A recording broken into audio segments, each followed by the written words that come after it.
다 함께 찬양하시겠습니다.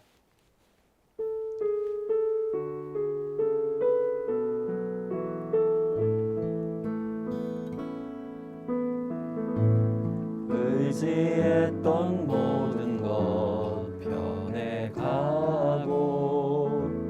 억울한 마음 거져가네.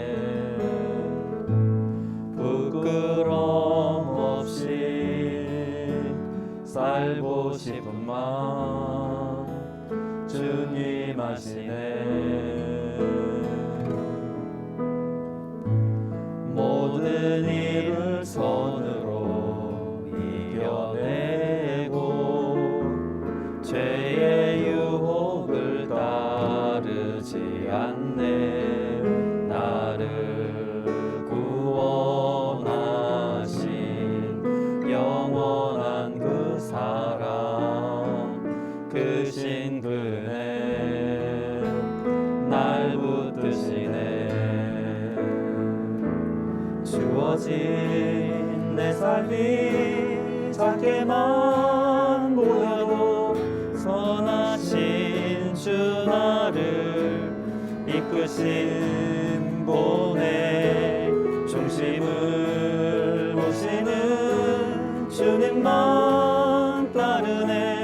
날 택하신 주만 의지해. 보이는 상황에 무너질지라도 예수 능력이 나를 붙드네. 보이지 않아도 주님만 따르네. 내 평생 주님을 노래하리라. 주어진 내 삶이 작게만 보여도 선하신 주 나를 이끄신 분의 중심을 보시는 주님만 따르네. 날 택하신 주만 의지해. 보이는 상황에 무너질지라도 예수 능력이 나를 붙드네. 보이지 않아도 주님만 따르네. 내 평생 주님을 노래하리라.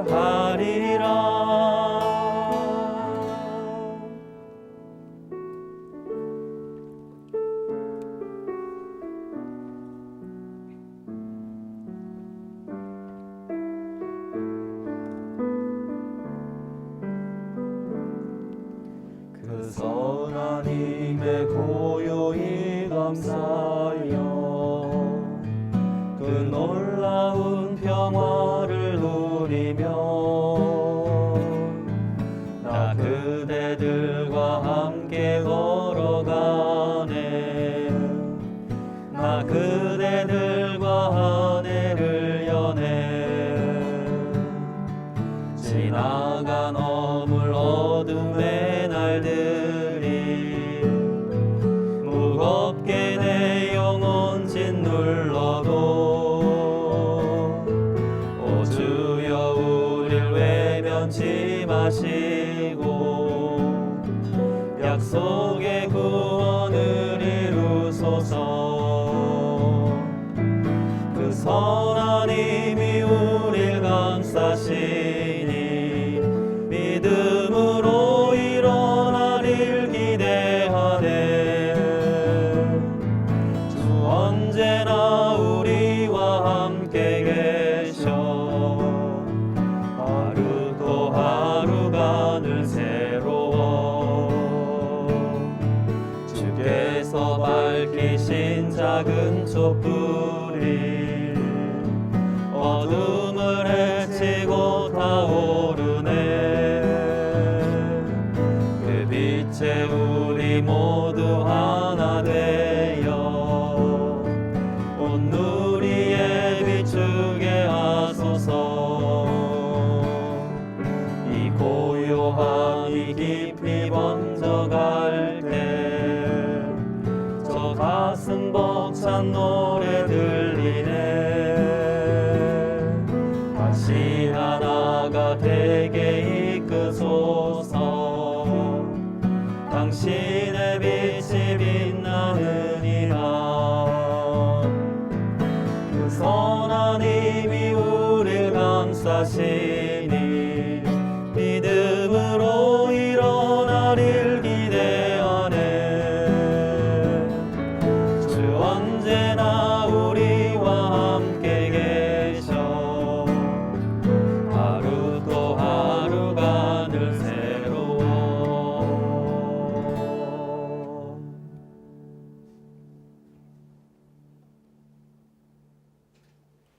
안녕하세요. 수요사경회를 찾아주신 시청자 여러분, 벙커원 조 여러분 환영합니다. 수요사경회 96강 시작합니다. 이경은입니다. 안녕하세요. 그리고 이 자리에 백민님 계십니다. 안녕하세요. 안녕하세요. 그다음에 수도사님 함께하십니다. 네, 반갑습니다. 반갑습니다. 말이 꼬이네요. 그다음에 한문덕 목사님 오셨습니다. 네, 생명사랑교회 한문덕입니다. 네. 저희 다음 주는 휴강이거든요. 저희 자체 사정이 있어서 다음 주는 그러니까 이거 96강 이번 주 나가고 그 다음 주는 한 주 저희가 쉬었다 가도록 하겠습니다. 네, 그 틈을 통해서 목사님 어디 뭐 출연을 하신다는 소문이 들리던데요. 아, 네. 네, 그 SBS 비즈라고 하는 네. 케이블 방송이 있어요. 네, 네. 거기에 이제 그 다양한 뭐 연사들을 초대해서 강연하고 뭐 이런 프로들이 계속 네. 거기서 또 하는데 이번에 가치 찾는 인생 가치라는 같이 찾는 인생 가치요. 뭐가 제목 멋있다. 네, 재밌죠? 네. 가치 찾는 인생 가치라고 네. 매주 토요일 저녁 네. 10시 20분. 토요일 저녁 10시 20분. 그래서 이제 10월 달에 다섯 네. 팀이 참가를 해서 뭐 이렇게 예. 해요. 그래서 벌써 지난주 토요일에 네. 한 번 했죠. 오강남 선생님하고 성희영 교수님 예. 그 종교학에 관해서 네, 네. 종교학에서 어떤 가치를 찾아야 되나 이런 걸 예. 했는데 그 시리즈 중에 10월 16일 날 네. 예, 여러분 10월 16일 토요일입니다. 10월 16일 토요일. 네, 제 지도 교수와 저와 네. 그다음에 저 동료 저기 부산에서 가르치고 있는 정지루 박사하고 네. 세 명이 함께 대담하는 형식으로 삶을 위한 모름의 가치 삶을 위한 물음의 가치. 란 제목으로 같이 대담하는 프로를 합니다. 아, 뭔가 되게 멋있을 것 네, 같아요. 좀 봐주세요. 네, 여러분 다음 주는 수요 사경회가 없으니까 토요일 날. 토요일 날 10시 요거를 보시면 되겠어요. SBS 비즈 SBS 비즈. 네, 25번이나 26번입니다. 아, 그 그래요? 텔레비전 약간 케이블 TV마다 다르긴 한데 네네. 대체적으로 25번이나 26번. 그래요. 케이블 TV 여러분 네. 요거 시청하시면 되겠습니다. 네. 유튜브로도 방영이 됩니까? 네, 방영하고 나서 네. 조금 있다가 유튜브로 뜨더라고요. 네. 네. 지금 이미 그 같이 찾는 인생같이 2번 했는데 그러니까 3번 했군요. 지금 이걸로 따지면 제일 첫 번째가 김영석 교수님이었어요. 100 몇 살 되신 101살인가? 네. 그리고 그 다음에가 동양고전, 서양고전 하시는 또 교수님들이 두 분이 대담하는 게 했고 뭐 그런 식으로. 이번 주제는 뭐인 거예요? 종교예요, 목사님? 저요? 목사님 하시는 거. 네네. 아까 말했잖아요. 삶을 위한 모름의 가치. 네. 그러니까 네, 들어보시면 알아요. 아, 네, 알겠습니다. 스포는 없는 걸로. 네, 네. 알겠습니다. 모르겠어요. 어떻게 편집이 돼서 나올지. 네. 우리가 한 1시간 40분 정도 찍었는데 결국 딱 방영되는 시간은 딱 50분이거든요. 네. 그러니까 이제 많이 잘라내겠죠. 아, 벌써 찍으신 거예요? 네, 이미 촬영했어요. 아, 네, 어떻게 나올지가 저도 기대됩니다. 기대가 네. 됩니다. 예. 그리고 저희 이제 곧 100회잖아요, 목사님. 그렇죠. 이번이 96회니까 다음 주 쉬고 그리고 이렇게 하면은 11월 첫째 정도 네. 첫째나 둘째나 하여튼 그때쯤 100회 되겠네요. 그죠? 여러분 애쓰셨습니다. 100회를 달려오시느라 정말 수고하셨습니다. 예. 목사님이 다 하셨죠. 그러니까 목사님 너무 고생하셨고. 아유, 백민님도 좀 하셨잖아요. 나는 중간에 들어온 사람.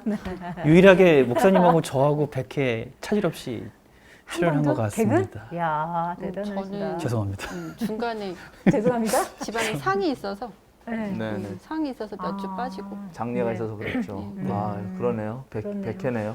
100회로 예수님 얘기는 다 이제 좀 끝나는 거죠. 예, 끝내려고 해요. 근데 네. 그래서 백회도 또 강의를 하긴 그러니까 백회는 좀 다른 걸 하면 좋을 것 같고 99강에서 네.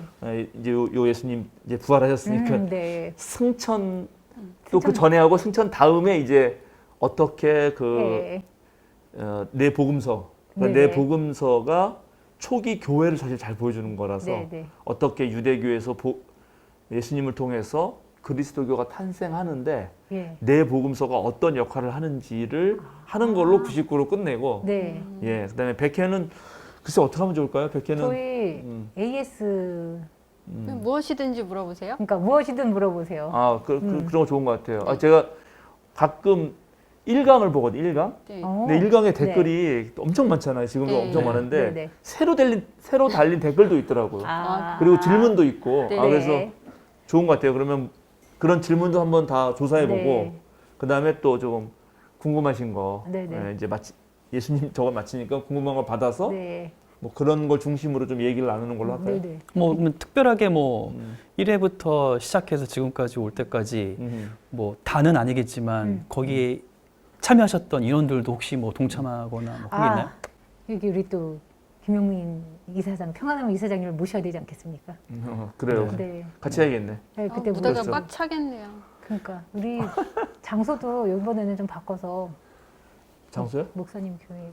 새로운 데. 우리 교회 그럼 카메라 다 들고 와야 되는데 우리 카메라가 없어서 카메라 한 대밖에 없어가지고. 어떠세요? PD님 괜찮으신가요? 네, 그러면 우리 교회가 좀 좁긴 하지만 네. 뭐 촬영 정도 하겠죠. 뭐. 그래요. 예, 네. 사람들 오기는 쉽지 않을 것 같고. 그러면은 우리 교인들 몇 명 그냥 같이 오셔도 좋고요. 네, 같이 네, 참여하실 수 그렇게 있으면 참여하면 좋죠. 해야 되지 않을까 싶네요. 왜냐면 네. 이게 모르겠어요. 11월 되면 코로나 또 어떻게 될지 모르긴 한데 예, 그 상황 봐서 그러면 위드 코로나가 뭐 시작된다고 하니까 그렇게 되면 네. 같이 좀 참여하시면 좋고. 예, 그래서 방청석에 뭐 몇 명이라도 있을 수 있는지 모르겠는데 우리 네. 교회는 되게 작아서 그래요? 예, 몇 명 오실지 네, 모르겠네. 맞습니다. 예, 네네. 예. 유두 코로나면 마스크도 벗을 수 있나요? 모르겠어요. 모르겠습니다. 그때 상황 봐야지 않을까요? 그때 되면 기본적으로 다 2차까지는 다 맞지 않았어요? 근데 솔직히 마스크 쓰는 거 너무 편한데요. 그러게요. 갑자기 관절 마스크 가려지는 거. 벗기가 싫어서. 그러니까요. 네. 그러면은 백회는 특별히 한문덕 목사님 교회에서 무엇이든지 물어보세요로 이렇게 진행하는 걸로 하고 여러분 이거 보시면은 여러분들이 궁금해하시는 것들을 이렇게 밑에 댓글 달아주시면 지금부터 이제 댓글을 달아주시면은 저희가 그거를 다 모아서 그때 질문을 하면서 답을 해주시는 형식으로 진행하도록 하겠습니다.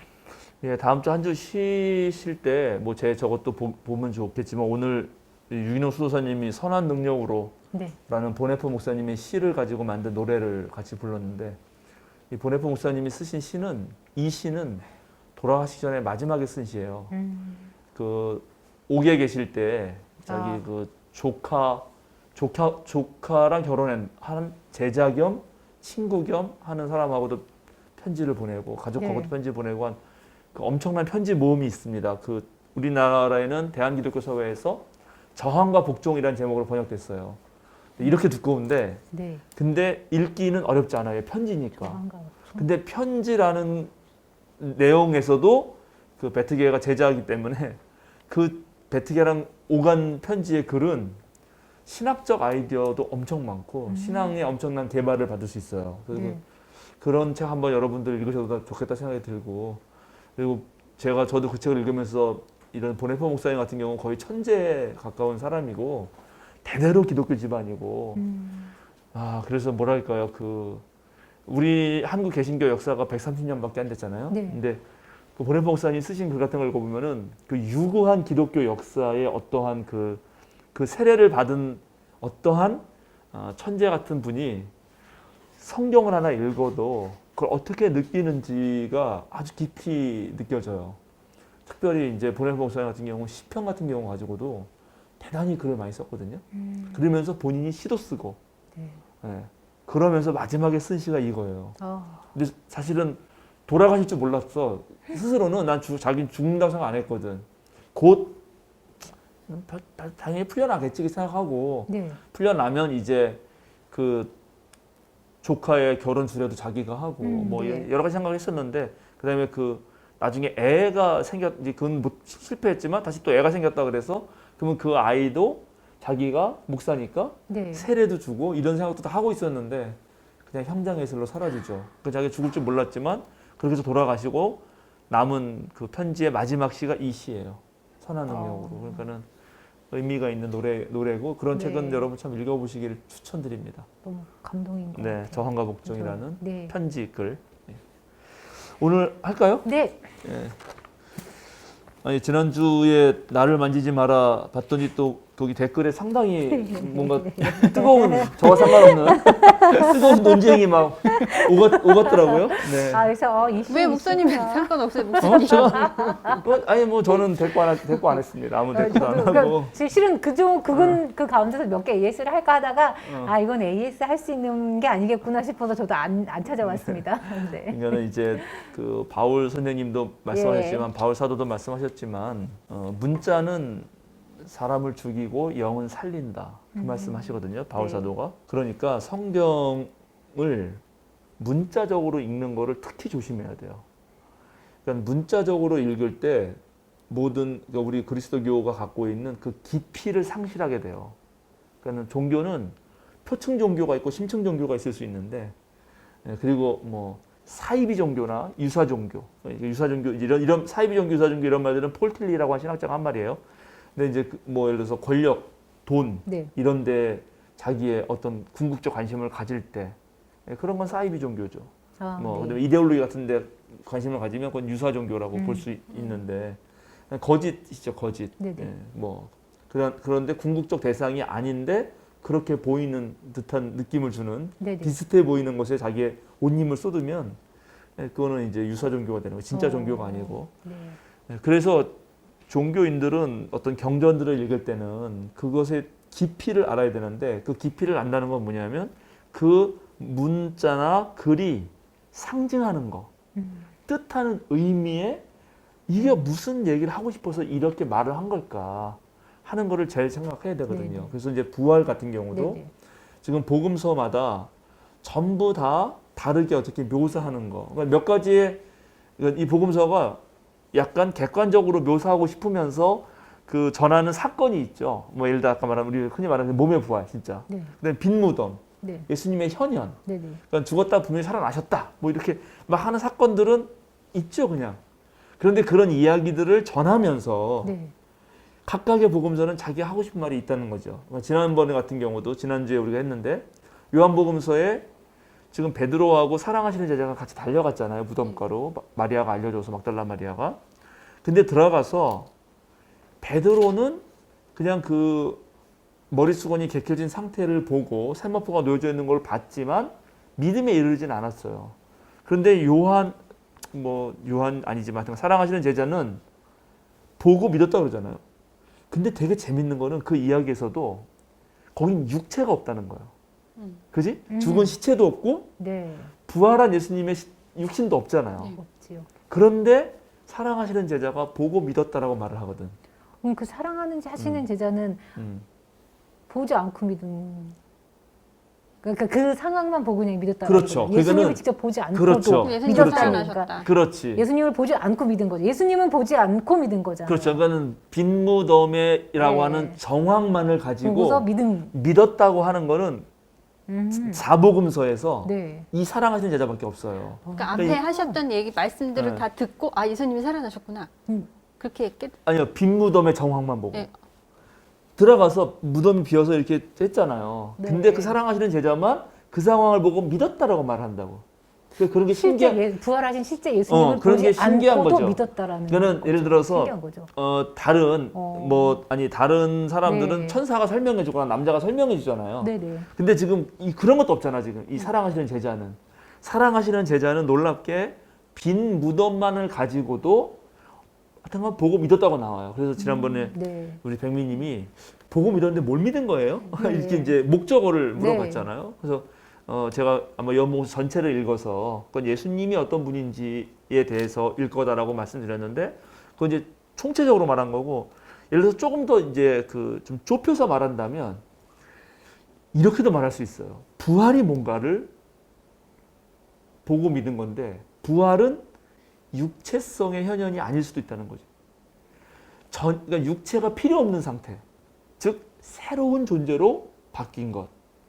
이게 이제 되게 중요한 건데. 어렵다. 철학적이면서도. 이것도 어렵다. 네, 예, 그런 이거 거예요. 사실은 어렵다. 요한복음서가 계속 얘기하고 싶은 것 중에 하나는 네. 네. 그래서 이어져서 이제 막달라 마리아 얘기도 한 거거든요. 네. 말을 만지지 마라가. 예. 하나님의 차원과 요한복음서는 하나님의 차원과 이 인간 세계의 차원이 있어요. 예. 그렇기 때문에 그 하나님 세계에 있던 차원에 있던 말씀이 이 땅으로 내려왔다. 이렇게 네. 말을 하잖아요. 네네. 그러니까 분명히 차원을 나누고 있다고. 그게 이제 완전히 분리된 이원 논의는 또 다른 문제인데, 그래서 부활은 바로 그런 하나님의 차원으로 들어갔다라는 것일 수도 있거든요. 그러니까는 거기서 그래서 육체가 필요 없는 거지. 그러니까 그런 뒷무덤의 정황만 보고도 이렇게 이해할 수 있는 거고, 그리고 옛날에 그런 육체적 관계 속에서 선생과 제자의 그 어떤 옛날식의 관계를 고수하려고 했던 막달라 마리아에 대해서는, 붙잡으려고 하는 거에 대해서는 만지지 말라고 이렇게 계속 경계했던 이유는 네. 거기에 있다는 거죠. 저 어. 지난주에 음. 끝나고 생각했던 게 예수님이 막달라 마리아한테 나를 만지지 말라고. 네. 나는 지금 만질 몸이 아니다. 그렇죠. 그렇게 네. 말씀하셨잖아요. 그래서 난 그러니까 만지지 말아라. 난 아직 아버지께로 올라가지 않았지만 이제 지금 올라가는 중이다. 네. 이렇게 되는 거죠. 원문을 이제 헬라어로 보면. 그러면은 예. 예. 그냥 만질 수 없는 몸. 그러면 만지면 이렇게 안 잡히는 건가? 약간 유령처럼 그런 생각이. 그러면은 벌써 이런 거 자체가 계속해서 맞아. 그럴 수 있어요. 계속 그러한 몸에 대한 네. 애착이 있는 거지. 있어요. 애착이 다. 있어요. 예. 그러니까 네. 근데 이제 이런 걸 통해서 부활 이야기는 다른 이야기들을 계속 해주고 있단 말이죠. 지금 요한복음서는 놀랍게 부활 이야기에 대한 에피소드가 되게 많아요. 오늘도 2개 읽을 거거든 또. 네네네. 다음 주에 또 있어요. 그래요? 예, 또 덧붙인 게 또 있거든 뒤에. 그래서 그럼 각각의 이야기가 뭘 얘기하는지. 그러면 네. 지난 주에는 꼭 육체를 보지 않고 어떤 뒷무덤의 증거만 가지고도 부활에 대해서 이해하고 믿는 사람이 있었다. 예. 그래서 육체에 그렇게 집착하지 말고 오히려 하나님께로 올라간다는 거. 예수님이 올라가야 한다는 거. 그 계속 예수님이 설교했다 그랬잖아요. 네. 지난주에 했지? 네. 그런 거를 좀 깨달아라. 이렇게 얘기해 줬다면 그럼 오늘 또 이야기는 이제 예수님이 오늘 이야기는 직접 드러나시거든요. 이제 딱 제자들이 있는데 오셔요. 이제 그 이야기를 보면서 한번 네네. 그 이야기는 또 무슨 얘기를 하고 싶나? 뜻이 뭔가? 그 깊은 의미가 뭔가를 생각해 보겠습니다. 네. 자, 요한복음서 20장 19절부터 23절 먼저 읽어 주시죠. 네. 그날 곧 주간의 첫날 저녁에 제자들은 유대 사람들이 무서워서 문을 모두 닫아 걸고 있었다. 그때 예수께서 와서 그들 가운데로 들어서셔서 너희에게 평화가 있기를 하고 인사말을 하셨다. 이 말씀을 하시고 나서 두 손과 옆구리를 그들에게 보여주셨다. 제자들은 주님을 보고 기뻐하였다. 예수께서 다시 그들에게 말씀하셨다. 너희에게 평화가 있기를 빈다. 아버지께서 나를 보내신 것 같이 나도 너희를 보낸다. 이렇게 말씀하신 다음에 그들에게 숨을 불어 넣으시고 말씀하셨다. 성령을 받아라. 너희가 누구의 죄든지 용서해 주면 그 죄가 용서될 것이요 용서해 주지 않으면 그대로 남아 있을 것이다. 아, 잘 읽어 주셨습니다. 자, 이거 보세요. 지금 이거 딱 읽었을 때 네. 여기에서 지금 예수님의 부활, 그러니까 직접 우리가 계속 이렇게 꽂혀 있는 몸의 부활 말고 다른 얘기들이 많잖아요. 네. 다른 얘기가 지금 되게 많아요. 가만 보면 성령을 받아라라든지 네. 용서해 주라라든지, 네. 그죠? 그다음에 네. 아버지 하나를 보낸 것은 내가 너희를 보낸다. 보낸다라든지. 자, 그러면 여러분 한번 생각해 보세요. 여태까지 부활 얘기하면서 이런 말이 떠올른 적이 있냐 말이에요.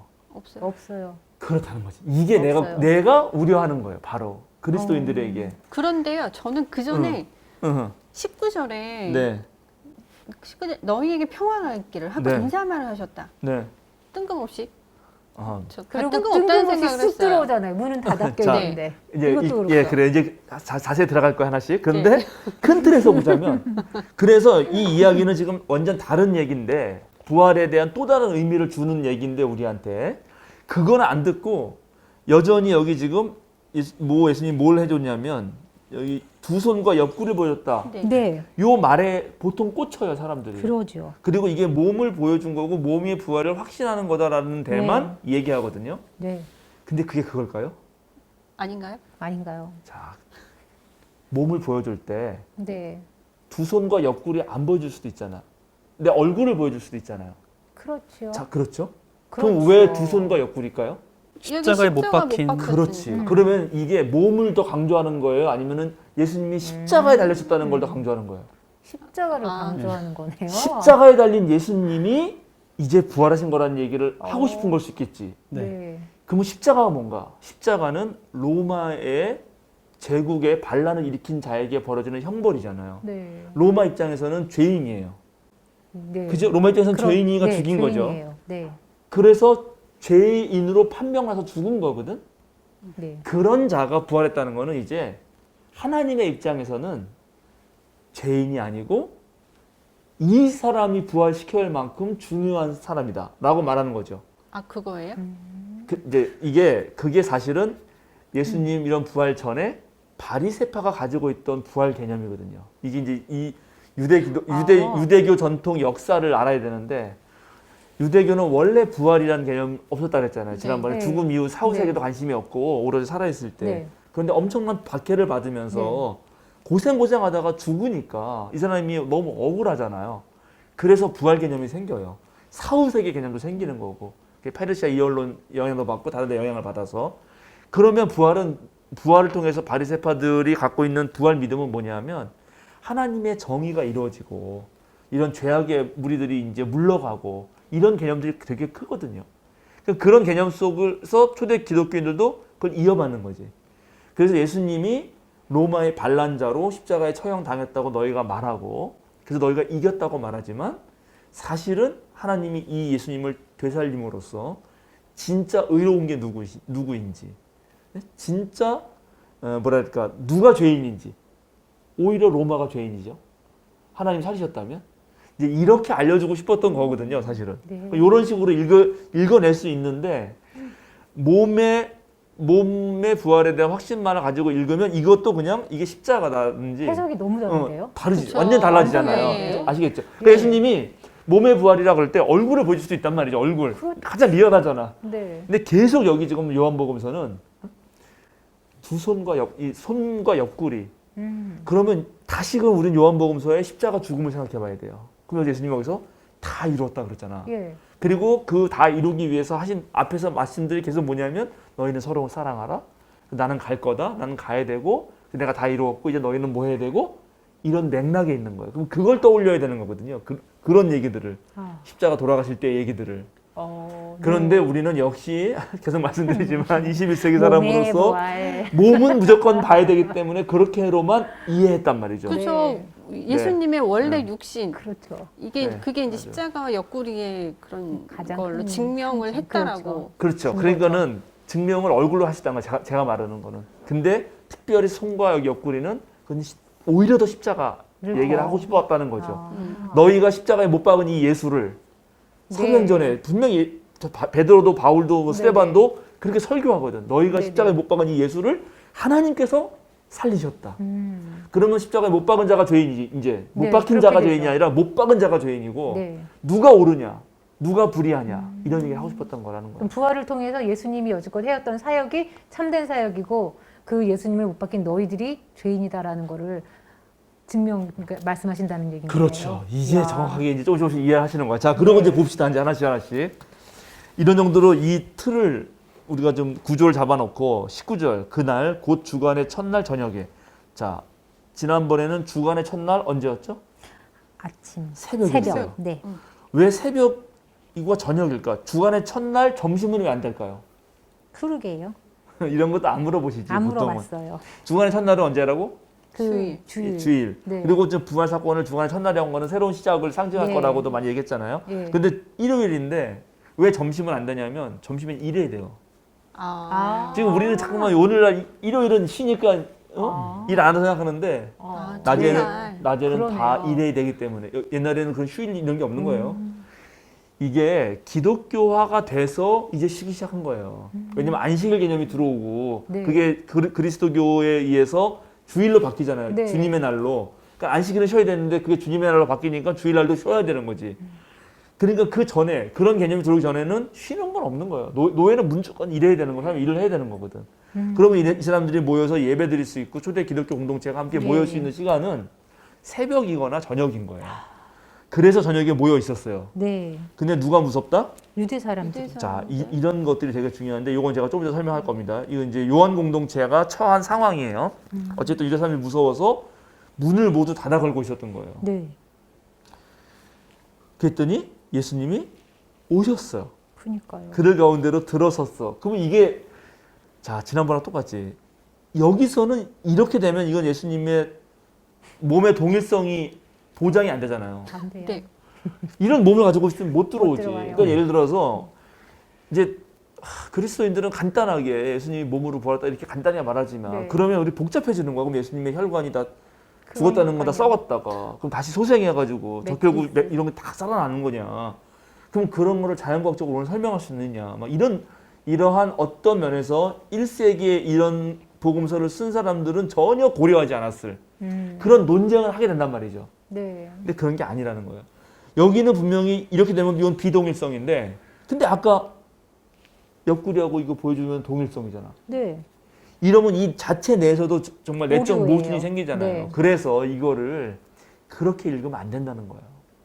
문자 그대로 사실처럼 읽으면 안 되고 이 이야기를 통해서 요한복음서 저자는 부활에 대해서 무슨 얘기를 하고 싶은가로 읽었어야 한다는 거죠. 저는 음, 저뿐만 아닐걸요? 아마 그럼요. 이 구절을 예수님의 능력으로 네. 이해를 했어요.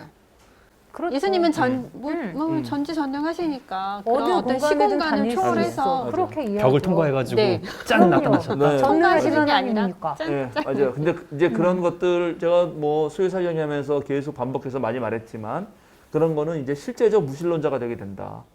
왜냐하면 우리는 그렇게 못하고 하나님 전능하다고 고백하지만 다 교회 안 가고 병원 가잖아요.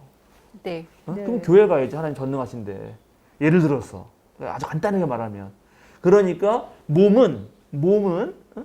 오늘날 자연과학적 지식에 따라서 살면서 말로는 전능하신 하나님 믿는다고 말하는 거예요. 그렇게 말했는데 진짜 내가 암 걸려서 죽었거든. 만약에 우리 친척이든 누구 그러면 그 괴리를 어떻게 할 거냔 말이에요. 근데 이런 모든 이런 괴리 생기는 거, 그 믿음에 의해서 잘 설명이 안 되는 거, 억지로 설명하려는 이 어거지 같은 것들, 이게 성경에 대한 문자적 이해로부터 시작되는 거예요. 근데 성경은 문자적으로 읽으라고 쓴 게 아니라는 거예요. 이 사람 썼을 때부터. 제가 계속 얘기하는데. 그러나, 그리고 이게 쓰는 게 중요한 게 아니고, 원래는 또 우리가 어려운 게 제가 지난번에도 실수했는데, 말을 하다 보면 네.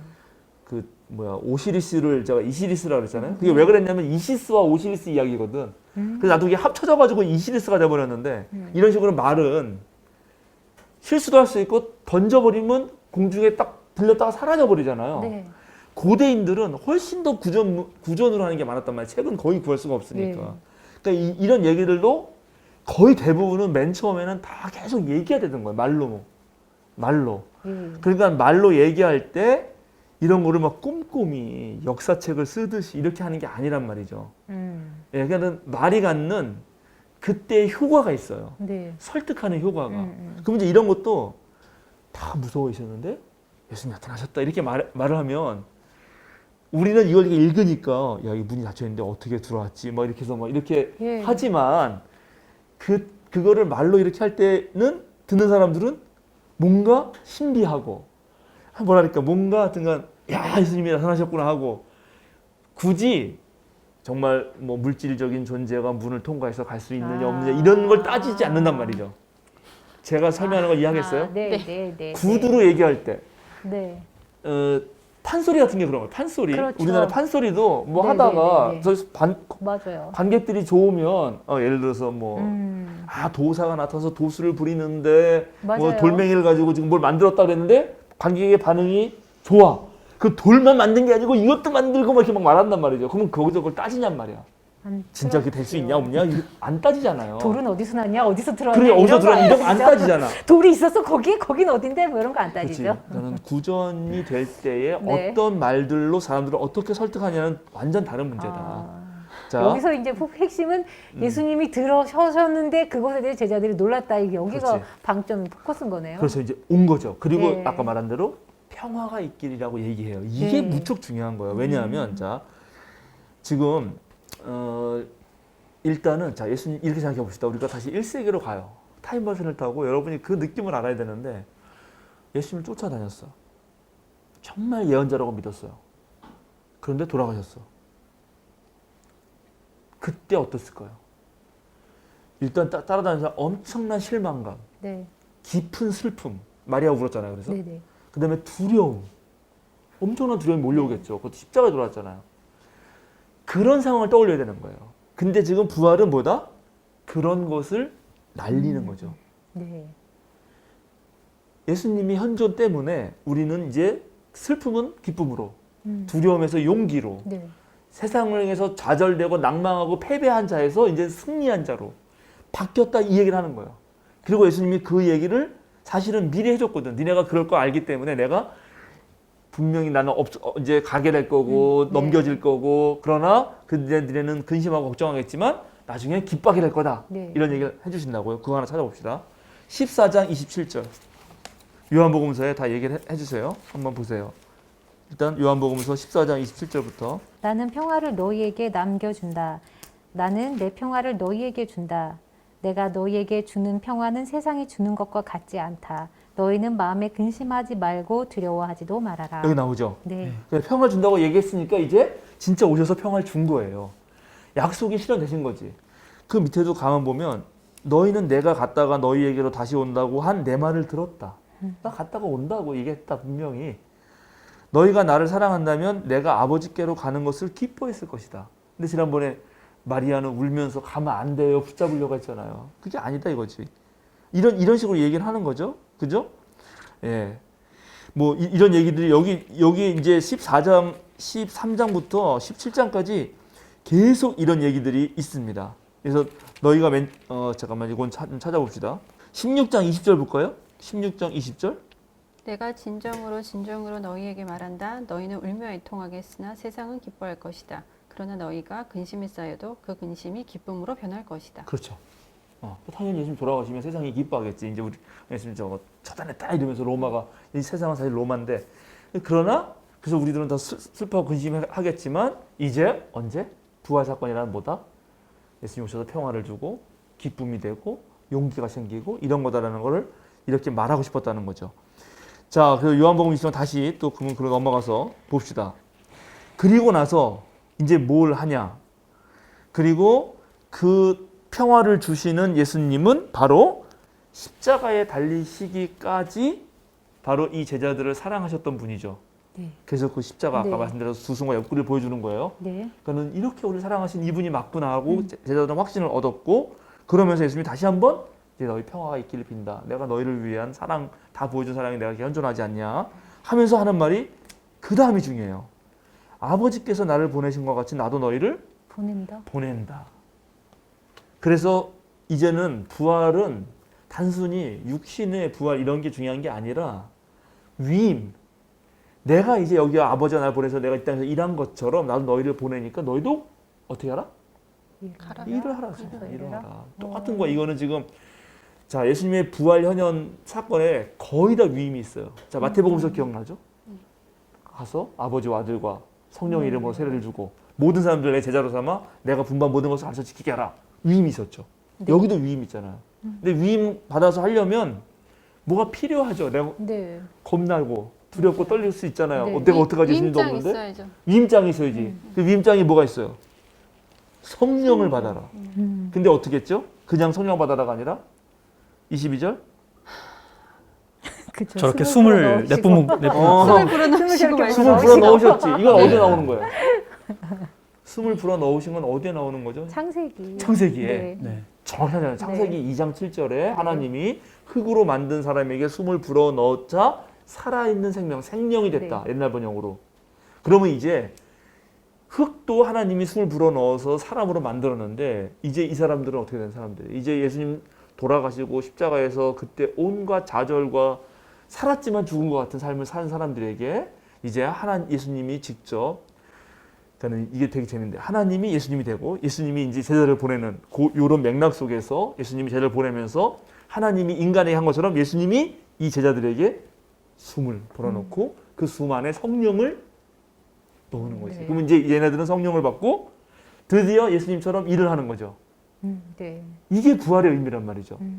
그런데 그 일을 해야 되는데 일하는 거 제일 중요한 게 뭐예요? 그 다음에 13절. 나오는 게 용서인 거예요? 용서입니다. 용서. 아, 야, 이런 게 좀 그래서 용서가 놀랍잖아요. 이렇게 나오는 이런 맥락으로 나오는 거였어요. 그렇죠. 너무 멋있네요. 그렇죠. 그러니까는 네, 대단하네요.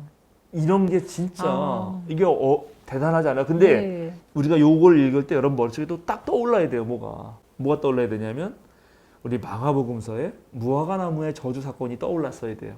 왜? 저한테 왜요? 강의를 들었으면은 나 강의 들었는데 왜 안 떠올랐을까? 그거는 성경을 평소에 안 읽으셔서 그런 거지. 네. 열심히 성경을 읽어야 되는데 죄송합니다. 전사님이 말이 죄송합니다. 자 거기 보면 네.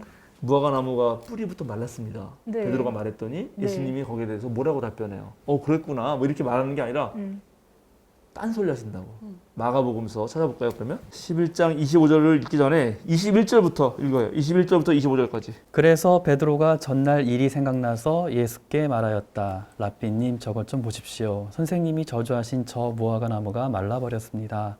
예수께서는 그들에게 말씀하셨다. 하나님을 믿어라. 내가 진정으로 너희에게 말한다. 누구든지 이 산더러 벌떡 일어나서 바다에 빠져라 하고 말하고 마음에 의심하지 않고 말한 대로 될 것을 믿으면 그대로 이루어질 것이다. 그러므로 나는 너희에게 말한다. 너희가 기도하면서 구하는 것은 무엇이든지 이미 그것을 받은 줄로 믿어라. 그리하면 너희에게 그대로 이루어질 것이다. 너희가 서서 기도할 때 어떤 사람과 서로 등진 일이 있으면 용서하여라. 그래야 하늘에 계신 너희 아버지께서도 너희 잘못을 용서해 주실 것이다. 여기 마지막 용서하지. 여기는 세 가지가 나와요. 이제 무화과 나무 이야기를 통해서 성전이 완전 멸망할 걸 예상하고 그 성전이 멸망한 이후에 그러면 어떻게 신앙을 갖나 유대인들이 예루살렘 성전이야말로 신앙의 핵심부였는데 그럼 성전 없는 사람들 여러분 교회 없다. 벙커교회 사라졌다. 모든 교회가 다 세상에. 그러면 우리는 어떻게 신앙을 유지하나? 그때 마가는 하나님을 믿어라, 기도하라, 서로 용서하며 살아라. 이것이 신앙이라고 새로운 신앙이라고 얘기해 주는 거고 지금 요한복음서는 부활한 예수님이 성령을 불어넣으시면서 용서하라고. 용서는 뭐죠? 용서? 그럼 예수님도 네. 자기를 십자가 못 박았던 네. 유대인들과 로마 군인들을 다 용서했다는 말씀이신 거예요? 그러니까는 이제 결국은 그런 거죠. 사실은 다 그런 건데 용서는 뭘까요? 용서는 나에게 가해를 한 모든 사람들을 받아들여 주는 거죠. 용서라는 게 원래. 만약에 그게 가능하다면 진짜 그게 가능하다면 그게 천국 아니에요? 그게 어떻게 돼요? 그거 불가능해요. 자, 죄송합니다. 예, 그거 맞아요. 불가능해요. 아주 솔직하고 그거 좋은 말이에요. 불가능해요. 그래서 우리 그리스도교가 위대한 종교예요. 네. 근데 불가능한 걸 하라고 하니까. 이거는 네. 한쪽만 해서는 안 될 것 같아요. 그렇죠. 그래서 네. 다 해야 돼요. 네. 사실 그래서 요한복음에서 계속 말하는 게 서로 사랑하라고 그랬던 거예요. 원수 사랑, 마태에서는 원수 사랑을 얘기했지만 네. 요한복음에는 그렇게 할 수가 없어요. 그것도 제가 조금 이따 얘기할 거예요. 왜냐하면 엄청난 핍박을 받고 있었거든. 핍박받고 있는 내가 나만 용서하면 나는 죽죠. 네. 그러니까 서로 사랑하라고. 이제 이렇게 얘기를 계속 합니다. 자, 이래서 부활의 이야기, 일단 예수님이 제자들이 모인 곳에 나타나셔서 네. 부활한 이야기는 더 중요한 건 위임이다, 위임.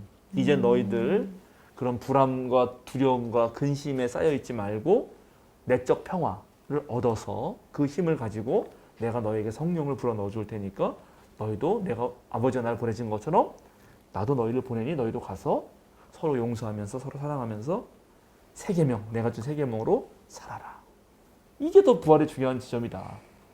자, 그다음 도마 갑시다. 도마. 네. 요한복음서 20장 24절부터 29절까지입니다. 네. 읽어주시죠. 12제자 가운데 하나로서 쌍둥이라고 불리는 도마는 예수께서 오셨을 때 그들과 함께 있지 않았다. 다른 제자들이 그에게 우리는 주님을 보았소 하고 말하였으나 도마는 그들에게 나는 내 눈으로 그의 손에 있는 못자국을 보고 내 손가락을 그 못자국에 넣어보고 또 내 손을 그의 옆구리에 넣어보지 않고서는 믿지 못하겠소 하고 말하였다. 여드레 뒤에 제자들이 다시 집안에 모여 있었는데 도마도 함께 있었다. 문이 잠겨 있었으나 예수께서 와서 그들 가운데로 들어서셔서 너희에게 평화가 있기를 하고 인사말을 하셨다. 그리고 나서 도마에게 말씀하셨다. 내 손가락을 이리 내밀어서 내 손을 만져보고 내 손을 내 옆구리에 넣어보아라. 그래서 의심을 떨쳐버리고 믿음을 가져라. 도마가 예수께 대답하기를 나의 주님 나의 하나님 하니 예수께서 도마에게 말씀하셨다. 너는 나를 보았기 때문에 믿느냐? 나를 보지 않고도 믿는 사람은 복이 있다.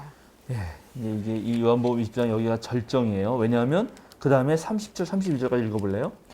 예수께서는 제자들 앞에서 이 책에 기록하지 않은 다른 표징도 많이 행하셨다. 그런데 여기에서 이것이나마 기록한 목적은 여러분으로 하여금 예수가 그리스도요 하나님의 아들이심을 믿게 하고 또 그렇게 믿어서 그의 이름으로 생명을 얻게 하려는 것이다. 네, 끝났죠? 네. 요한복음 끝났습니다. 이 21장은 나중에 덧붙여진 거예요.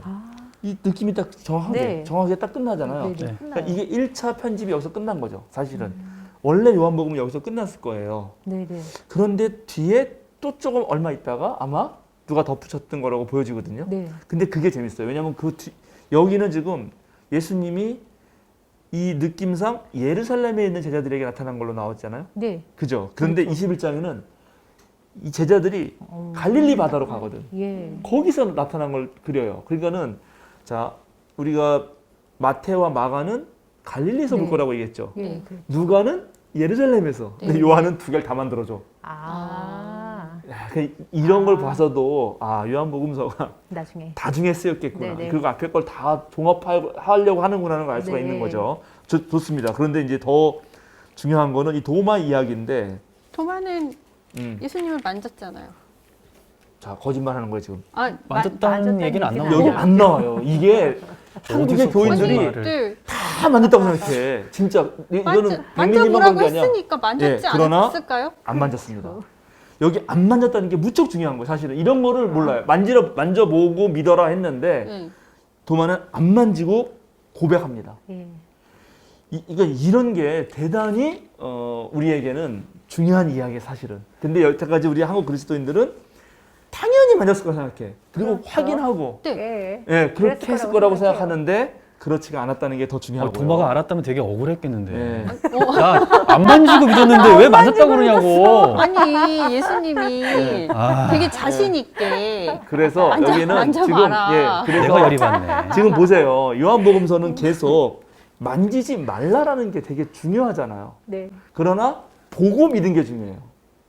그지? 아까 예. 사랑하는 네. 제자가 보고 믿었잖아요. 네, 네. 그러니까 여기 도마는 보고 믿었을 수는 있죠. 보고 믿었을 수는 있는데 네. 만졌냐? 그건 아니라는 거야. 그러니까 이게 사람이 되게 맞아. 그런 게요. 어. 분명히 제 여기 들어오기 전에 읽고 왔거든요. 근데도 만졌어 벌써. 터치를 했어. 이게 너무 강하게 남아 있어서 자, 그래서 이런 게 너무 재밌는 게, 자, 21세기에 또 이렇게 합리적 의심을 한단 말이에요. 21세기에만 아니라 1세기 사람도 이렇게 합리적 의심을 하는 거예요. 예.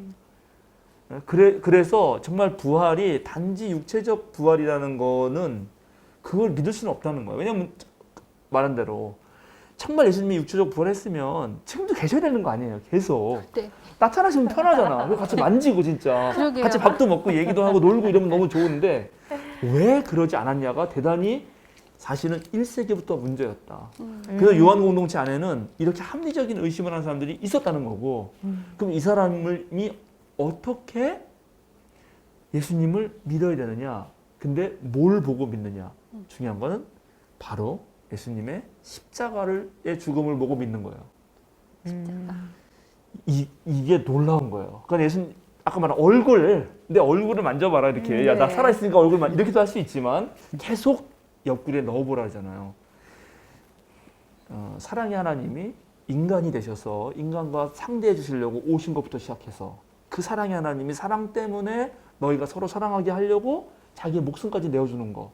그래서 한 알의 미랄이 죽어서 많은 열매로 되살아나게 하는 것이 요한복음서 내내 얘기하는 거 아닙니까? 그럼 그 십자가를 보고 너희가 예수님이 누구신지 하나님의 뜻이 누구신지 그걸 알 수 있겠냐? 라고 묻는 거죠. 마지막에 도마에. 근데 도마가 뭐라고 고백해요? 자 보세요. 이게 엄청난 말이 나옵니다. 이게. 나의 주님, 나의 하나님. 자 이거를 유대인이 줬다고 생각해 보세요. 도마는 바로 죽여야 됩니다. 어떻게 예수를 하나님이라고 불러요? 그런. 예수는 눈에 보이는 인간인데. 네. 그러니까 지금 이것이야말로 요한 공동체의 마지막 고백이라고 할 수 있어요. 예수님을 목격한 사람들. 그런데 이제 보세요. 요한복음 내내는 목격을 하고도 못 믿는 자들이 있었습니다. 누구죠? 네. 바리새파와 유대인들과 네. 율법학자들 이런 사람들이에요. 네. 이런 사람들은 예수님을 보고도 저거는 사탄의 뭐 무리이고 뭐 예를 들어서 우리는 모세의 자식인데 너는 무슨 뭐 바알세불의 아들이라 그러고 그런 식으로 모함합니다. 왜? 자기네들이 보는 자라고 생각하거든요. 근데 이제 이게 되게 재밌어요. 지금 요한복음서를 우리가 이게 그래서 어렵지만 좀 총체적으로 읽어야 되고 그런데 요한복음서 맨 처음에 예수님이 빛으로 오시죠. 어두운 세상에. 네. 이것도 보고 못 보고와 관련돼 있는 거야. 그지? 빛이 있어야 보잖아요. 네, 어둠은 네. 못 보거든요. 네. 그럼 내가 어둠에 휩싸여 있으면 나는 못 보는 자예요. 근데 어둠에 휩싸여서 못 보는 자인데도 불구하고 자기는 본다 그래. 자, 이런 것도 있고요. 그다음에 본다라는 거. 그럼 내가 못 보는 자, 내가 이제 눈 감아서 못 봐요. 이게 얼마나 그 인간으로 하여금 이제 괴로운 거냐 하면 나는 나를 못 보는데 내 행동을 못 보는데 다른 모든 보는 사람들은 나를 보잖아요. 네. 그러면 나에 대한 어떤 모습이나 이런 것도 어떻게 되죠? 보는 자들의 네. 시선에 의해서 내가 규정됩니다. 네. 나 여기 뭐 묻었어? 그럼 얘가 나 얼굴에 뭐 묻었는데 그 색깔이 뭐 이렇게 되면 그 말을 믿어야 되잖아요. 네. 그런데 여태까지 그럼 예수님 하나님에 대하여 하나님이 어떤 분이시냐, 하나님의 뜻이 무엇이냐라고 본다고 얘기하는 사람이 누구예요? 바로 율법학자들, 제사장들, 네. 바리새파들 그리고 유대인들이었죠. 그런데 그런 본다고 말하는 자들이 가만 봤더니 보지 못하는 자들이었다는 거예요. 그래서 어떻게 했어요? 예수님을 죽였잖아요. 네. 넘겨서. 네. 네. 그러면 진짜 보는 자는 누구죠, 이제? 예수님을 보는 자가 진짜 보는 자죠. 그리고 그런 걸 보고 이제 믿음에 이르러야 되죠. 하나님의 뜻이 어디에 있는지를. 네. 그러면 예수님을 보고 진짜 그리스도교가 말하는 진짜 하나님이 예수님을 통해서 하나님이 예수님을 보내셔서 믿게끔 하는 거는 무엇이겠는가? 그건 십자가의 죽음이었다는 거야. 그렇게까지 타자를 위해서 나를 내어주는 사랑을 통해서 진짜 하나님이 누구이신지 진짜 그 뭐라 해야 되나 하여튼간 진리 그러니까 예수님이 나는 길이요 진리요 생명이라 했는데 그 말을 다르게 말할 수 있어요. 나는 길이요 진리요 생명이라는 말이 번역을 잘하면 나는 진실한 생명의 길이다. 나는 참 생명의 길이다 이렇게 말할 수 있거든. 그러면 그게 바로 예수님을 통해서 다 이게 느낀 거 아닙니까? 지금 초대 제자 모든 그리스도인들이 네. 그 고백을 오늘 마지막에 도마가 해주는 거예요. 예수님 만났던 사람들의 고백을. 이게 예수님 돌아가시고 나서 한 60년 정도 지났을 때쯤 요한복음서가 쓰이는데 그때는 이미 거기에 예수님을 직접 목격하지 못한 사람들도 있어요. 네. 그 2세대, 그렇겠죠. 3세대 제자들, 네네. 4세대 그런 그들에게 예수님을 직접 본 사람들이 보고 어떻게 믿음에 이르는지에 대한 최종적 고백을 도마가 하고 있다고요. 알겠죠? 네. 나는 예수님이 그러니까 하나님의 뜻이 무엇인지 하나님의 사랑이 무엇인지 진리가 무엇인지 참된 삶의 길이 무엇인지를 알려고 하거든 내 손과 옆구리를 만져보고 보고 알아라. 그건 뭐예요? 십자가 사랑이라는 거죠. 그러니까 그걸 딱 듣고 이제 그제서야 도마가 나의 주님. 자 여기서 로드 이거는 로마 황제에게 네. 이방자에서 쓰이는 말이고 그 다음에 물론 유대교에서도 하나님에게 쓰이는 말이잖아요. 그리고 다음에 아주 노골적으로 이제 예수님을 나의 하나님이라고 말합니다. 어마어마한 고백이에요. 사실은 예수님을 하나님이라고 고백했기 네. 때문에 이제 요한 공동체는 쫓겨납니다. 이제 이 사건을 알아야 돼요. 이제 이거를 알아야지 유대 사람들이 무서워서 문을 닫고 있었다는 말이 이해되는 거예요.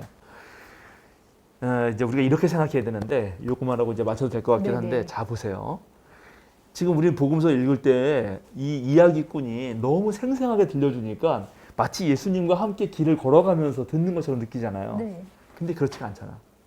요한복음서만 해도 예수님 돌아가신 다음에 60년 뒤에 쓰인 거거든. 네. 한 90년 정도에 쓰였다고 보여지기 때문에 아무리 빨라도 마가복음서는 40년 뒤에. 그러면 여러분 생각 한번 해보세요. 자, 우리 여기 평안나무니까 평안나무는 저 김영민 이사장이 있어서 좋아. 이사장 죽었어. 자, 그리고 어쩌다 먼저 죽었어. 하도 저기 박해를 받아서 이 보수 우익들한테 죽었어. 돌 맞아서. 40년 지났어. 그때 백미님이 김용민 사장을 떠올리면서 그 사람이 어땠는지를 설명해 주려고 할 때 어떻게 하면 좋을까요? 어떻게 이 제한된 지면에 어떻게 써야지 어떤 인간의 진짜 어떤 모습을 가장 잘 만들어낼 수 있을까? 오, 약간 묘사가 필요하겠네요. 그렇지. 이런 게 필요한 거예요. 이런 게 이게 되게 이해되네. 중요한 거예요. 지금 이렇게 생각해야 되는 거예요. 그러니까 예수님 돌아가시고 나서 그때 당시는 몰랐지. 이분이 어떤 분인지 잘 모르고 그런데 상당히 시간이 지나면서 예수님에 대한 이해가 깊어집니다. 초기 세 공간복음서는 일단 예수님보다도 예수님이 하신 하나님 나라 운동이 너무나 우리에게 충격적이었던 거예요. 네. 같이 밥 먹고 막 남녀노소 없고 막 치유해주고 그걸 막 했지. 네. 근데 그걸 다 알고도 요한 공동체 정도 오면 한 번 더 깊어지는 거지. 그런 하나님 나라 운동을 베푼 그분은 어떤 분이셨는가? 아, 이분은 누구셨는가? 그러면서 첫 번째 말이 딱 뭐예요? 말씀이셨는데 원래 그 말씀 하나님과 함께 세상을 창조했던 그 말씀이 이 땅에 이런 살을 입고 왔다면 만약에 온다면 예수님이야말로 그런 분이라고 할 수 있다. 이렇게 고백을 시작하는 겁니다. 이제 아 진짜 감동이죠. 정말 네. 감동이에요. 그런데 이제 그때 어떤 상황이었냐면 예수님 돌아가셨어요. 초기에 그리스도교는 유대교의 한 분파였어요. 예수님을 따르는. 그래서 같이 성전에서 올라가서 기도도 하고요. 베드로도 기도하잖아. 성전하러 올라가라. 네. 그런데 그러면서 자기네들을 뭐라고 불렀냐면 우리야말로 진짜 시민이다. 진짜 민회, 에클레시아. 에클레시아는 뭐냐면 백성 그 평범한 모든 사람들의 모임이잖아요. 모든 백성들의 모임이에요. 예? 국민의 모든 시민의 모임. 근데 로마의 에클레시아는 남자만 들어갈 수 있거든. 남자 중에서도 군대 갔다 와야 되고 뭐 이렇게 차별이 있는 거예요. 그러니까 이 초기 그리스도인들이 예수님한테 얻은 경험 때문에 그게 무슨 민회냐. 진짜 민회가 있다면 우리다. 왜냐하면 누구나 올 수 있으니까. 네. 이렇게 자기네들 성격 부정한 거예요. 요 민회. 그래서 그렇게 모이는 사람들의 모임을 자기네들 에클레시아라고 불렀는데 그때 에클레시아에 상대적으로 할 수 있는 게 뭐냐면 로마에는 파밀리아라는 게 있어요. 가족, 네. 대가족. 우리는 누구 한 대가족, 우리는 같은 네네. 가족이야 이런. 그리고 유대에는 뭐가 있냐면 시나고게, 회당, 신이 함께하는 뜻이거든. 아고게가 모인다는 거예요. 함께 모인다. 똑같은 네. 말이지. 그렇게 상대화되면서 이제 에클레시아가 점점 생겨납니다. 그리스도 예수를 따르는 사람들이 곳곳에 생겨나는 거예요. 그럼 이거를 통솔해야 되고 이걸 정리해야 되고 뭐 연락도 하고 해야 될 거 아니에요. 그럴 때 가장 좋게 하는 게 뭘까? 다 유대인들이니까 12지파를 빌려오는 거지. 그래서 12제자 공동체로 이거를 약간 재편합니다. 그럼 당연히 누가 거기에 이끄는 리더가 되겠어요? 당연히 베드로가 이되겠죠. 네. 그래서 이제 사도계 공동체들이 만들어지는 거예요. 12제자를 중심으로 한 사도계 공동체들로 이제 그리스도교가 점점 제도화되고 조직화돼요. 네. 그런데 자 모든 일이 지금 우리 벙커교회도 조금씩 제도화되고 조직화될 텐데 그건 어쩔 수 없이 필요한 일인데 그걸 하다 보면 어떤 일이 생기냐면 그것이 경직화되고 계급화되죠. 요한 공동체는 그것도 싫은 거야. 아, 유대교가 그렇게 해가지고 우리를 그렇게 못 살게 그러는데 초기 사도계 공동체들도 점점 가면서 보니까 이게 계급화되고 제도화가 되고 갑자기 베드로가 권력을 부리려고 그러고 베드로 다음에 예수님의 동생 야고보가 또 예루살렘에서 권력을 부리려고 그러거든. 그러면서 요한 공동체가 저건 아닌데 이렇게 말하는 거죠. 하나님의 영은 어떻게 자유롭게 부는데 왜 쟤네들은 저렇게 경직화하지? 그리고 이제 쟤네가 마치 유대교 바리새파나 율법학자가 그랬던 것처럼 하나님과 사람들 사이에 자기네가 매개체가 되려고 하네.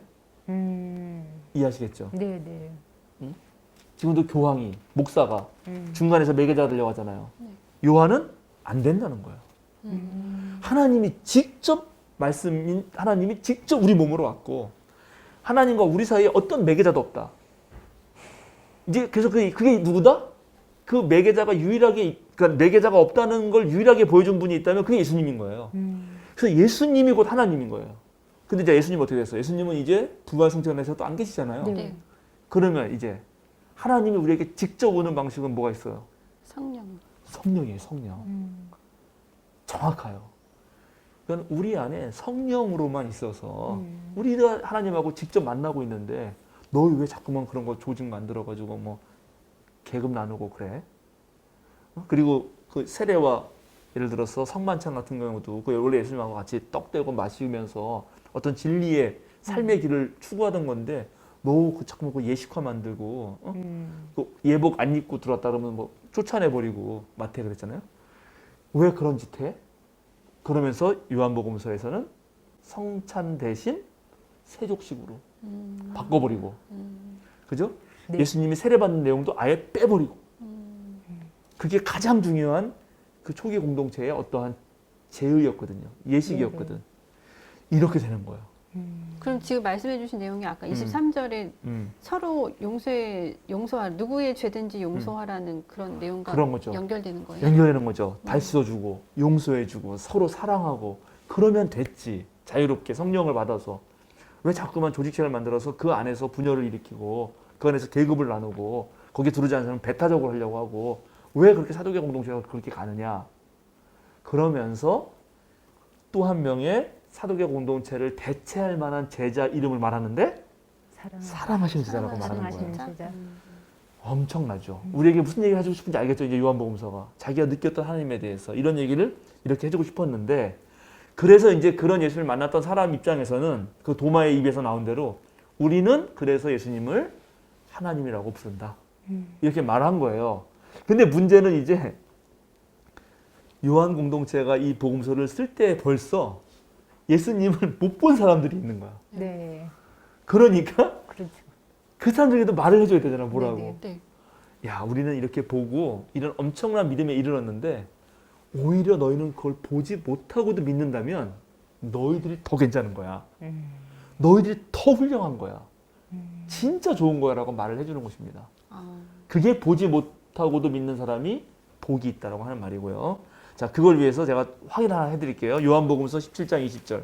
나는 이 사람들을 위해서만 비는 것이 아니고 이 사람들의 말을 듣고 나를 믿는 사람들을 위해서도 빕니다. 정확하지. 지금 예. 보세요. 나는 지금 이 사람들, 내가 직접 만난 사람들을 위해서만 하나님한테 기도하는 게 예수님 말씀이에요. 네. 이 사람들의 말을 듣고 믿는 사람들. 자, 보지 않고 믿는 사람들이죠. 네. 그래서 믿음은 이제 들으면서 낳는 거지. 왜냐면 우리 더 이상 예수님 못 보니까. 믿음은 들으면서 난다. 그게 뭐겠어요? 다 초기 제자들, 예수님을 봤던 사람들의 말, 증언. 그게 복음서고 성경인데 그걸 듣고 믿는 우리들. 그리고 그런 사람들을 당연히 위로해 줬어야 되고 어떤 믿음의 단계들을 설명할 때 요한 공동체에서는 말을 해줬어야 되는 거죠. 당연히. 세상에 빛이 왔다. 그런데 그 빛이 비출 때 어둠이 사실은 물러가야 되는데 어둠이 빛을 싫어하니까 오히려 어둠이 빛을 추방하죠. 네. 그게 예수님의 십자가 사건이죠. 그럼 여기서 끝나면 세상은 어둠이에요. 네. 그럼 다시 빛이 와야 될 거 아니에요. 그래야 안심하고 기뻐하고 두려움도 없어질 거 아니에요. 네. 그래서 예수님 부활해야 돼요? 부활 안 해야 돼요? 부활하셔야 되는 거죠, 당연히. 그래서 예수님 부활하신 거고요. 그리고 오셔서 다 평화도 주고 다 정리하신 거고 그 다음에 이제 뭐야? 이제 니네가 이제 성령을 받아서 네. 빛으로 살고 이 어두운 세상에서 그렇게 해라 하고 딱 끝나고 그런 말을 듣고 그런 예수님을 보지도 않고 그렇게 할 수 있는 사람이 진짜 복되다. 네. 이렇게 하고 딱 끝나는 겁니다. 요한복음서가. 내가 이 책을 쓴 거는 지금 이런 말을 통해서 정말 예수님이야말로 하나님의 아들이심을 믿고 예수님이 아니라 로마 황제가 하나님의 아들이 아니라 돈이 아니라 무슨 성전 기득권 세력이 하나님의 아들이 아니라 예수님 바로 십자가에 돌아가신 예수님 하나님의 아들을 믿고 그분을 믿고 따를 때 거기에서 생명을 얻는다. 이 생명은 이제 이것도 오해가 많은데 이때 생명은 물질적 생물학적 생명이 아니에요. 요한복음서 내내 생명은 하나님과 관련되어 있는 거예요. 당연히 하나님이 우리와 함께 있으면 생명이 있는 거죠. 하나님이 숨을 불어넣었잖아요. 네. 그래서 예수님을 통해서만 생명의 근원이신 하나님과 함께 있을 수 있다는 것을 그리고 그렇게 정말 생명을 누릴 수 있게 해주려고 내가 이 책을 쓴 거다. 라고 딱 끝내는 겁니다. 네. 네. 자, 이제 끝내도 되겠죠? 네. 이제 한마디씩 하세요. 오늘 네. 너무 우리 1시간 반씩 해가지고. 그러니까요. 그래도 뭐 1시간 10분, 15, 20분 됐는데 네. 일단 이 부활에 대한 전체적인 개념을 바꾸고 있는 시간인 거잖아요. 그런 거죠. 그러니까 육체적인 부활이 그게 전부가 아닌데 육체적인 부활을 원하는 거는 결국 내 욕심인 거잖아요. 나잖아요. 근데 그것만이 아닌 그 이상의 어떤 의미가 있다라는 게 그 이상의 의미를 쫓아갔던 이런 공동체였고 신앙인이었다라는 게 되게 크게 와닿는 것 같아요. 저한테는. 네. 그러니까 지금 벌써 요한복음서의 부활 이야기 4개를 봤어요. 네. 4개가 전하는 게 각각 다 다르다는 거예요. 네. 빈 무덤만을 보고도 부활이라고 하는 거는 전혀 새로운 세계가 열린다라는 걸 깨달은 사람. 그 다음에 옛날 관계로 집착하지 않는 것. 이제 새로운 세계 열린 그 세계에 어떻게 그러면 우리가 살아가느냐 하는 문제. 그리고 요번에 이제 예수님 오셨으니까 성령을 받아서 우리가 위임 받아서 서로 용서하며 사는 삶으로 가는 것. 네. 마지막으로 예수님의 십자가를 통해서 확실하게 믿었다면 그 믿은 사람들의 이야기만을 듣고도 믿을 수 있다면 그거 얼마나 대단한 것이냐. 그걸로만으로 살아갈 수 있으면 믿음의 생활을 살아갈 수 있으면 아주 훌륭하다. 이렇게 부활을 여러 가지 각도에서 어떤 의미를 느낄 수가 있는데 이제 그 하나로만 하는 거는 좀 이제 작았다는 거예요. 제가 그걸 뭐 부정하려는 게 네. 아니라 예. 이렇게 놓고 보면 뭐 그거보다 이런 게 훨씬 더 중요하죠. 네. 궁금해지는 게 네. 성령을 받으면 용서가 가능하고 성령을 안 받았으면 용서가 안 되는 건가요? 좋은 얘기예요. 근데 성령이 이렇게 말해볼까요? 이제 이래서 좀 이제 복잡해지죠. 나중에 그리스 철학 말하면 아까 말한 우리의 혼, 우리의 영 뭐 이런 거, 우리의 육체적 욕구가 있잖아요. 네. 뭐 예를 들어서 배고프면 먹어야 되고 졸리면 자야 되고. 근데 꼭 그렇게만 살진 않잖아요. 우리가 동물처럼. 네. 우리가 어떤 정신을 가지고 생각을 가지고 이렇게 살아야지라고 마음을 먹죠. 그럴 때 그 내 의지와 생각이 내 몸이 원하는 것대로 끌려갈 수도 있고 내 의지와 생각으로 내 몸을 끌고 갈 수도 있죠. 근데 그때 내가 원하는 생각과 의지가 하나님하고 연결된 것인지 아니면 온전히 나의 욕망하고만 연결된 것인지를 고민해 보고 그게 하나님하고 연결되어 있다면 그것을 우리 신약성서 전통에서는 영이라고 부르는 거예요. 예수님이 바울 사도도 계속 육체의 소욕과 성령의 소욕이 다르다고 계속 말하잖아요. 그때 육체는 진짜 이런 몸덩어리라기보다는 정말 우리가 하는 모든 의지와 생각과 행동이 이게 정말 하나님 관련된 것인가? 정말 나 자신, 나 중심, 부족한 유한한 또는 욕망, 탐욕, 무지한 나를 위한 것인가? 자, 그러면 용서는 언제 가능할까요? 당연히 하나님의 뜻으로 내가 나를 할 때. 근데 이제 용서가 안 되지 잘. 네. 근데 언제 용서된다? 바로 십자가 예수님 보니까 용서가 되죠. 지금 요한복음서 계속 말하잖아요.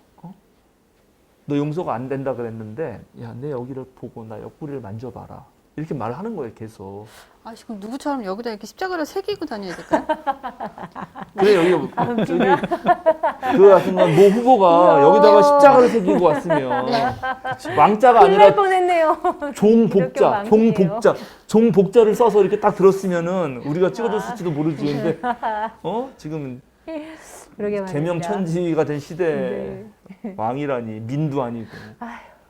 그러니까 재밌었어요. 그렇습니다. 네. 자, 뭐 수도사님 네. 한마디 하시고 이제 맞춰도 될 것 같아요. 일단 다시 한번 도마한테 신심한 사과의 말을 좀 전하고 싶습니다. 제가요, 제가. 아, 사과는 제가. 아니 왜냐면 이게 간과해야 되지 말아야 될 게 주일학교부터 시작해가지고 그러니까 목사님께 말씀하셨잖아요. 이게 성경 글자로만 읽으면 안 된다. 근데 여기선 글자로 읽었어도 분명히 도마는 만지지 않았거든요. 근데 옆에서 이제 얘기해 주는 게 너무 많다 보니까 도마는 만져서 그런 정말 최하단의 어떤 믿음을 갖고 맞아요. 맞아요. 그렇게 표현이 됐는데 지금 다시 봤을 때는 그런 사람이 아니라 그냥 아 이런 사람이었나 싶을 정도로 내가 잘못 알고 있었구나. 그런 부분들 때문에 다시 한번 사과를 드립니다. 좋은 말씀이에요. 그래서 네. 심지어 어떤 학자는 사랑하시는 제자가 도마일 확률이 있다. 이렇게 말하는 사람도 있어요. 여기 도마가 너무나 결정적인 고백을 하기 때문에. 베드로가 했던 고백보다 더 낫잖아요. 네. 네. 그죠? 그렇죠. 베드로는 살아계신 하나님의 아들이라고. 네, 네. 그래서 주는 그리스도시오라고 이렇게 말했지 예. 하나님 이렇게 말하지 않았잖아요. 근데 도마는 하나님이라고 말한다고 네. 지금 엄청난 겁니다. 이게. 멋진데요. 네. 그래서 도마복음서도 있는 거죠, 사실은. 네. 우리 성경에 들어오지 않았지만 네. 이런 게 재미있고 그다음에 보면 여기 계속 주간 첫날 저녁, 첫날 새벽에 모이고 그다음에 도마가 맨 처음에 나 못 믿겠다 그러다가 나중에 믿게 됐을 때 보면 여드레 후예요. 여드레가 언제냐면 자 일요일부터 세 보면 일, 월, 화, 수, 목, 금, 토, 일. 네. 이 여드레예요. 네. 네. 그러니까 이게 일주일 지금 동안. 딱 지금 요 이런 얘기를 통해서 우리가 알 수 있는 게 얘네들이 이제 매 주일 모였구나. 초대 교인들이 매 주일 새벽에 모이거나 저녁에 모였구나를 딱 알 수 있는 거예요. 네. 그럼 그때마다 예수님의 현존을 느꼈고 그때 십자가 돌아가신 십자가 예수님을 생각하면서 우리는 어떻게 살아야 되나? 용서하고 살아야 되고 보지 못하고 믿어도 너희들은 정말 대단하다 이 얘기도 해주고 이렇게 했다는 걸 알게 되는 겁니다. 네, 감사합니다.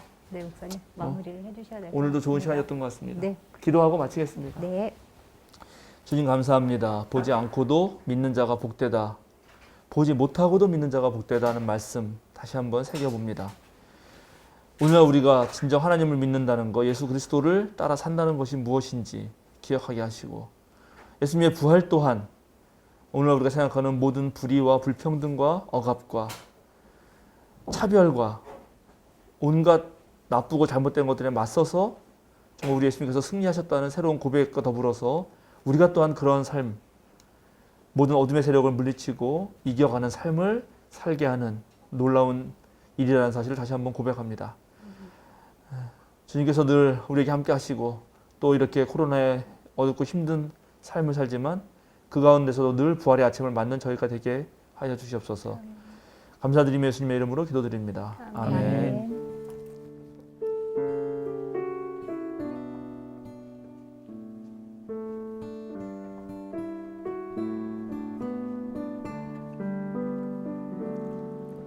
그 선하님의 고요히 감사하여 그 놀라운 평화를 누리며 나 그대들과 함께 걸어가네 나 그대들과 한 해를 여네 지나간 어물 어둠의 날들이 무겁게 내 영혼 짓눌러도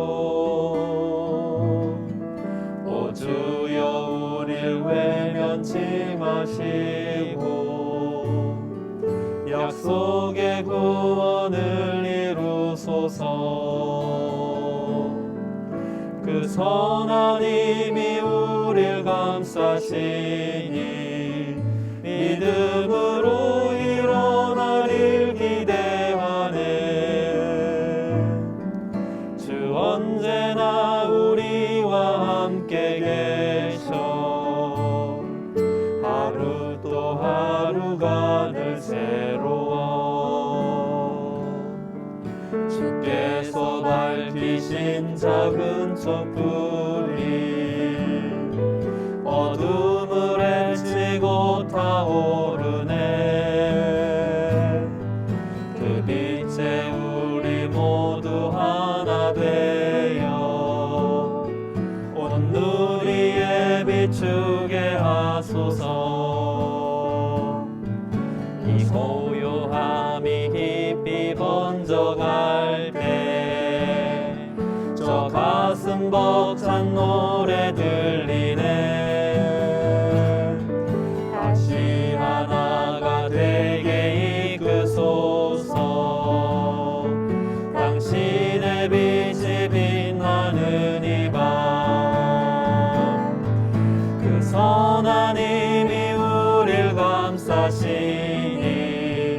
믿음으로 일어나릴 기대하네 주 언제나 우리와 함께 계셔 하루 또 하루가 늘 새로워 그 선한 힘이 우릴 감싸시니